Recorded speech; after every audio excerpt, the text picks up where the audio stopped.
আসসালামু আলাইকুম। আজি আগে গেছি তোমার বাগান দেখাইবার লাই, চলো বাগান ঘুরি ঘুরি যাই, আড়ি আড়ি যাই। যারা রাজশাহীর ফিল হইতেছ, বলহালির ভিতর তাই রাজশাহীর ফিল হইতেছ, তারা আর বাগানত আদিত তার ইনশাল্লাহ সুরাহাট একটা রাজশাহী তোমার সবুজ করিব। চলো চলি চাই আই তো তোমারা দেখতে লাগো কাঠত টুকায় টুকায় ধরিতে ক্যাম এমনি মালটা ধরিতে কি। চলো আরো ভিতরে ঢুকিব।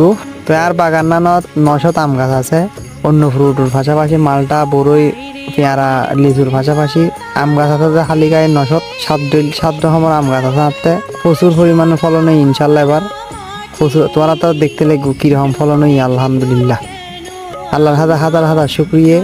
দনের মালিক করলে আল্লাহ, আর পরিশ্রম করানো আছে পরিশ্রম করে দিই, কিন্তু দিব দিলে আল্লাহ। দেখা ভালো লাগে মানুষ যখন আয়ের, মানুষের তো নাকি শান্তি লাগে। এরা আইলে নির্জন এলাহা একদম প্রকৃতির সাথে নাকি মিশে যাইব। তারা তারা নাকি রাজশাহীর ফিল বলহালিতে এরকম বাগান নাই, তো এরা আয়ের নাকি তারা খুব শান্তি